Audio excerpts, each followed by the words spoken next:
Bonsoir à tous et bienvenue dans cette nouvelle et première édition de Ça n'arrive pas qu'aux autres. Je suis avec Dany Martin. Bonsoir Dany. Bonjour et bienvenue dans notre émission. Aujourd'hui, nous allons parler d'un sujet délicat mais crucial, les enfants placés. Alors Johanna, tu as décidé d'être porte-parole dans cette émission pour les parents d'enfants placés. Ce soir, je serai porte-parole des nombreux parents d'enfants placés, suite aux nombreux témoignages que nous avons reçus au sein de notre association. Leur voix et leur expérience seront au cœur de cette émission aujourd'hui. Tu sais à peu près combien de témoignages on a reçus auprès de Cinéchic? Alors, je ne peux pas communiquer encore de nombre exact. J'ai encore reçu des témoignages aujourd'hui, mais tout ce que je peux dire, c'est qu'en janvier, nous étions déjà à plus de 80 témoignages. Peux-tu résumer un peu ce que l'on retrouve dans les témoignages des parents? Bien sûr, Dany. Alors, il faut savoir que sur tous les témoignages que nous recevons, il faut aussi faire le tri, car effectivement, il y a des déplacements qui sont justifiés. Mais par contre, et voilà pourquoi l'émission s'appelle « Ça n'arrive pas qu'aux autres », il y a des situations où il n'y a pas forcément de situation de danger, mais il y a quand même des déplacements qui pourraient être évités par d'autres solutions alternatives. Il est important que notre société soit mise au courant de ce qui pourrait aussi leur arriver, car ça n'arrive pas qu'aux autres. Voilà pourquoi cette émission ce soir va nous permettre, grâce à nos invités, de comprendre et de détailler sur certains sujets. Accueillons maintenant notre invité de l'ASE qui souhaite garder son anonymat dans le cadre de son travail.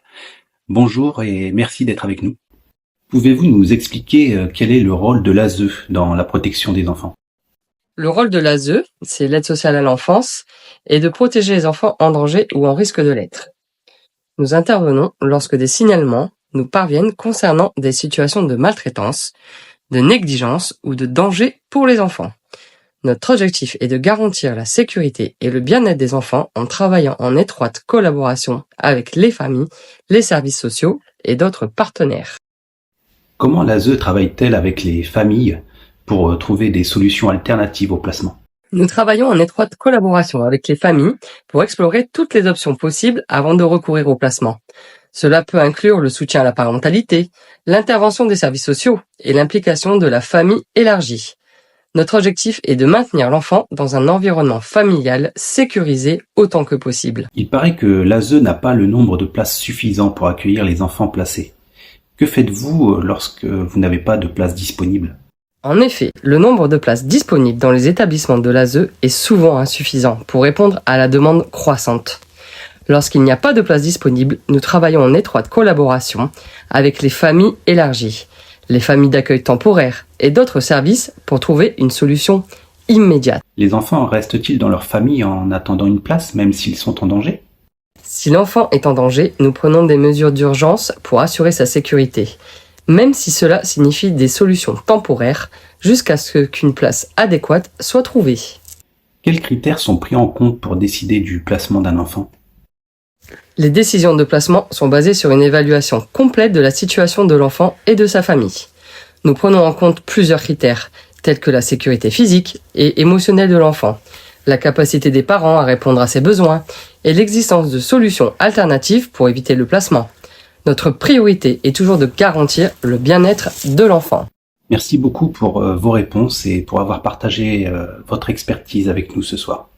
Johanna, en tant que porte-parole des parents d'enfants placés, as-tu des remarques ou des compléments à apporter? Bien sûr, Dany. Alors, il faut savoir que sur tous les témoignages que nous recevons, il faut aussi faire le tri, car effectivement, il y a des déplacements qui sont justifiés.